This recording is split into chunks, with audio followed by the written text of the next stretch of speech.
پیر و مرشد کی مائیت میں ہی بیت اللہ شریف اور دربار رسالت میں آپ صلی اللہ علیہ وآلہ وسلم میں حاضری کا شرف حاصل کیا۔ بیت اللہ شریف کے طواف سے فارغ ہوئے تو پیر و مرشد حضرت خواجہ عثمان ہاروردی رحمت اللہ علیہ نے حضرت خواجہ غریب نواز رحمت اللہ علیہ کا ہاتھ پکڑ کر یہ دعا فرمائی: اے رب العالمین، میں اپنے معین الدین کے لیے تجھ سے فقط 3 چیزوں کا طلبگار ہوں۔ اے خداوند کریم، تو میرے معین الدین کو قبول فرما لے۔ ارشاد باری ہوا کہ ہم نے قبول کیا۔ پھر عرض کی: اے خداوند کریم، میرے معین الدین کو مجھ سے زیادہ شہرت عطا فرما۔ ارشاد باری ہوا: ہم نے قبول کیا۔ پھر عرض کیا: اے خداوند کریم، میرے معین الدین میں اپنے جلوے اور اپنے محبوب کی شان عطا فرما دے۔ ارشاد باری ہوا: ہم نے قبول کیا۔ دربار رسالت میں آپ صلی اللہ علیہ وآلہ وسلم میں حاضر ہوئے تو حد مقررہ پر رک گئے تو ندا آئی: اے معین الدین، اندر آؤ۔ خواجہ غریب نواز کمال مستی و بے خودی میں اندر حاضر ہوئے تو جمال جہاں آرائے نبوی سے مشرف ہوئے۔ خدا کے بعد ہمیں آپ کا سہارا ہے، سہارا چاہیے سرکار زندگی کے لیے، سہارا چاہیے سرکار۔ سرور کائنات صلی اللہ علیہ وآلہ وسلم نے فرمایا: اے معین الدین، تو معین و ناصر دین ہے، جا ولایت ہندوستان تیرے زیر لگین ہے۔ تجھے ہند الولی کے خطاب سے سرفراز فرمایا اور سرزمین ہند پر اپنا نائب مقرر فرمایا اور اجمیر تمہارا مسکن و مدفن مقرر کیا ہے۔ دربار رسالت سے رخصتی کے بعد خواجہ غریب نواز رحمت اللہ علیہ ہندوستان کے سفر پر روانہ ہوئے اور دمشق، شادمان، بلخ و بخارا، بدخشان، غزنی، قندھار اور ملتان میں مشہور زمانہ اولیاء کاملین اور صوفیاء کرام سے مستفیض ہوتے ہوئے اور خلق اللہ میں نعمتیں تقسیم کرتے ہوئے لاہور پہنچے اور حضرت داتا گنج بخش علی حجویری رحمت اللہ علیہ کے مزار پر انوار پر حاضر ہوئے اور وہاں چلہ کشی فرمائی۔ وہاں سے روانہ ہو کر دہلی تشریف لائے اور شیخ مکی رحمت اللہ علیہ کے مزار اقدس کے قریب قیام فرمایا اور اشاعت دین میں مصروف ہو گئے۔ غیر مسلم آپ کو ایذا رسانی کے درپے رہتے، لیکن جب آپ کے سامنے آتے تو آپ کے نورانی سراپا کے سامنے ڈھیر ہو جاتے اور کلمہ پڑھ کر دائرہ اسلام میں داخل ہو جاتے۔ کئی بار آپ کو قتل کرنے کی کوشش بھی کی گئی، لیکن قاتل خود آپ کے سامنے آتے ہی آپ کے دست حق پرست پر بیعت کا شرف حاصل کر کے حلقہ بگوش اسلام ہو جاتا۔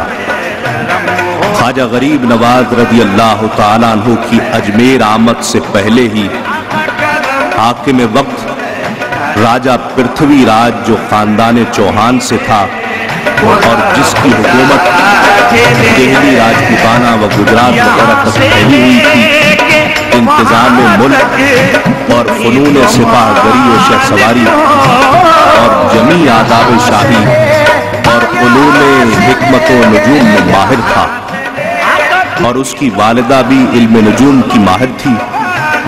اس نے حضرت خواجہ غریب نواز کی آمد سے 12 سال قبل ہی علم نجوم کے ذریعے آپ کا اور آپ کے 40 ساتھیوں کا حلیہ بتا دیا تھا کہ وہ ایک صاحب کمال فقیر ہوگا اور تیرے ملک میں آئے گا اور وہی تیری عزت و دولت اور ملک و سلطنت کے لیے زوال ہوگا اور تیری راجدھانی الٹ دے گا۔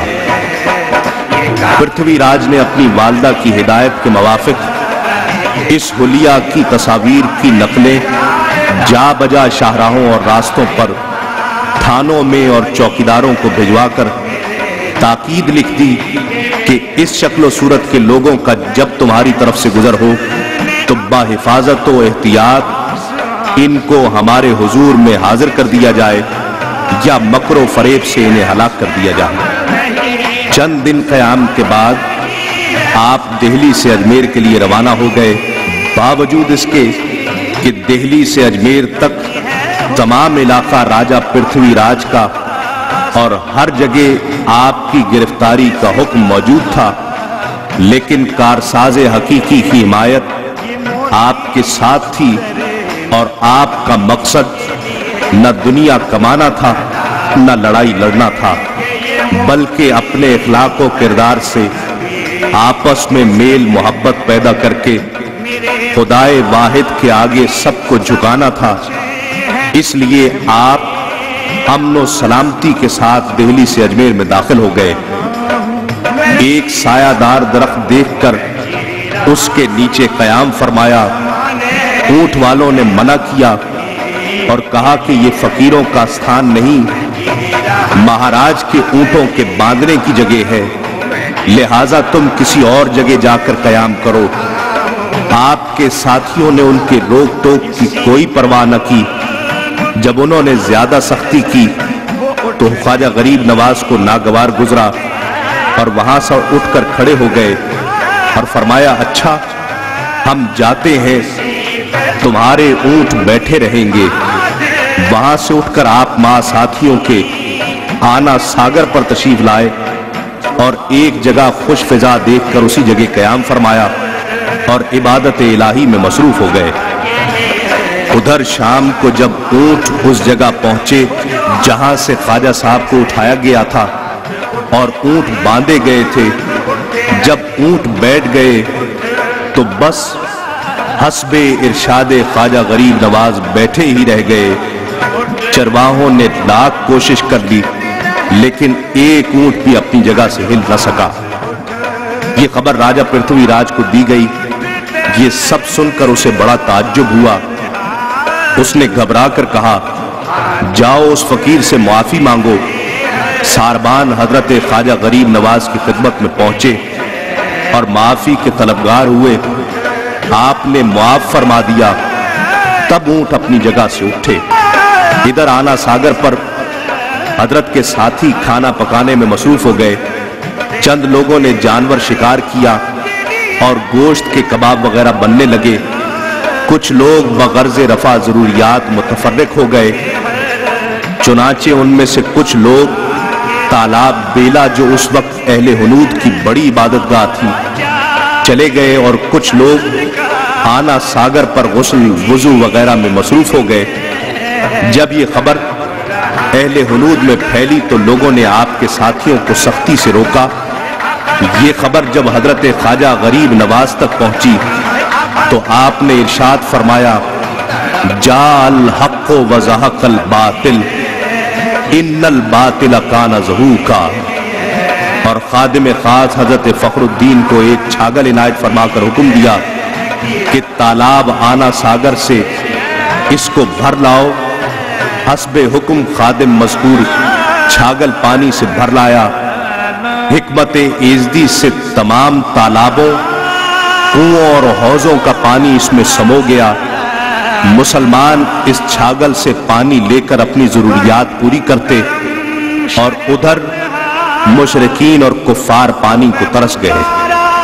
الغرض جب مسلمان اپنی ضروریات قیام سے مطمئن ہوئے اور کھانے میں مصروف ہوئے تو غیر مسلم اور کفار نے ان کے ہاتھ جو بھی آیا، لکڑی، تلوار، اینٹ اور پتھر لے کر تھوڑے سے مسافر مسلمانوں پر چڑھ دوڑے اور چاروں طرف سے گھیر کر زخمی کرنے لگے۔